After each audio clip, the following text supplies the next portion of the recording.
On Thursday nights, Bill Nicholls rolled up his sleeves, grabbed the biggest potatoes he could get his hands on and introduced us to In Your Garden, where they didn't seem to stop for anything. Officially, the season of winter will commence with us next week. The show must go on, and it did. In Your Garden offered a variety of gardening tips and advice. And the housewife generally refuses to cook them. We find that they're getting a little bit on the tough side. So popular was Bill that he was presented with a uniquely ABC award live on air. Do you mind? No, certainly not. Exactly 3 years ago tonight, Bill presented the first gardening program on Channel 2. No Logie Award for our Bill, just a couple of bananas. In Your Garden ran until 1967, when a new face appeared on our screens. Hello. Well, I've got something really special. Remember how I talked to you about big trees? I was working at that stage in the Melbourne City Council, and of course they asked permission for me to do it from the Melbourne City Council, and I remember the town clerk at that time said, I suppose your can will only last for a fortnight or so anyway. 21 years later it was still going. Very, very similar to normal pruning. We'll prune to an outside bud. We're taking off this growth that has flowered. All this is flowered, and we've had the value of the flowers in the garden. Now we're removing them.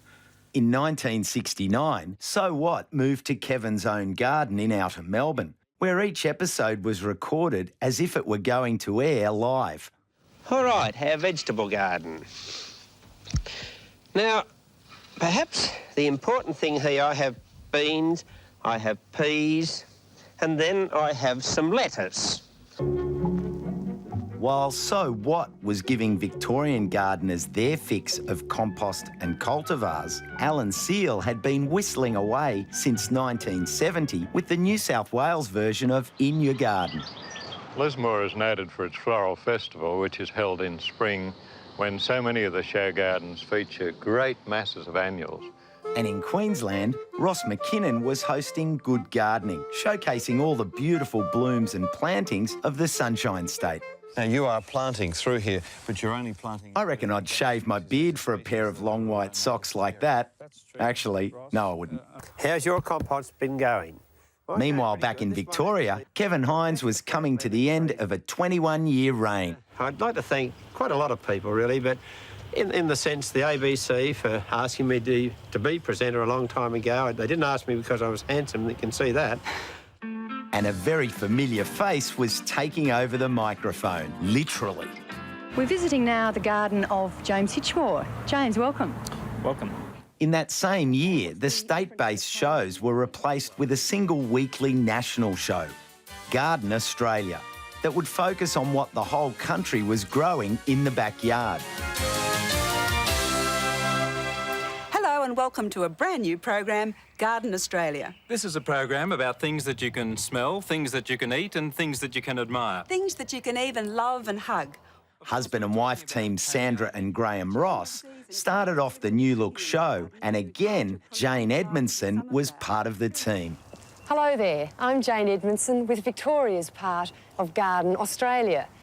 And we met the former British soldier with the unique turn of phrase. Is that they'll grow like billy-o. Peter took over the hosting duties on what was now called Gardening Australia, initially produced by the ABC in Tasmania. To put a stamp on it, otherwise you'll get nothing. The show regularly refreshed its on-air look.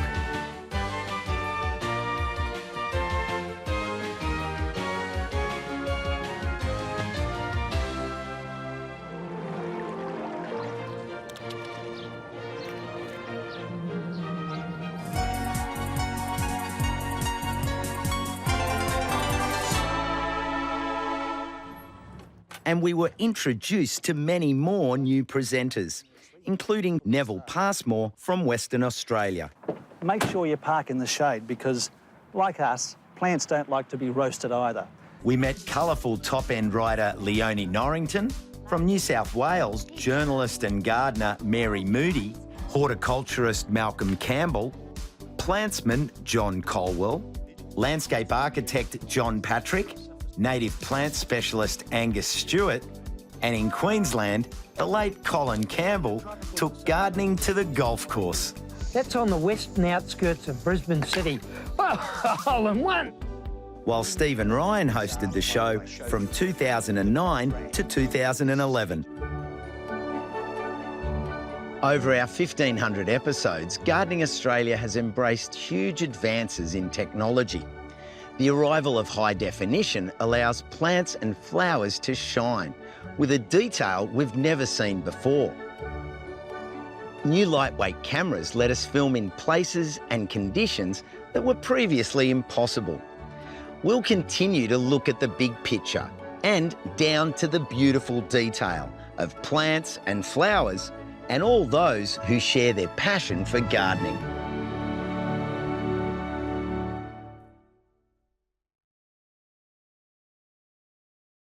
There are 4 really important reasons why we need to mulch. The first, and probably the most important, is from a water conservation point of view. And that's because mulch stops the top of the soil from drying out and keeps the soil nice and moist, as we can see here. That can actually reduce your watering by up to 60%, which is fantastic. Secondly, the reason we need to mulch is to prevent weeds and weed seed germination, which would compete with your plants for moisture and nutrients. Thirdly, by mulching, we can actually keep a nice constant soil temperature. And lastly, by using an organic mulch, we're actually adding extra organic matter to the soil, so that's an added benefit. There's a number of things that gardeners can do so that they can meet drought conditions far better equipped. If you let your pot plants, borders and lawns go just dry in between waterings, and then when you do water them, you give them a good drink, they'll produce slightly less but much sturdier growth. And this prepares them for the real thing. All plant roots are designed to seek out water wherever it is. This has been beautifully watered, nice and deep, and you can see the fine roots have actually gone right down. If you water superficially, that's where the roots will stay, at the surface, and that exposes them to burning by heat and extended dry periods.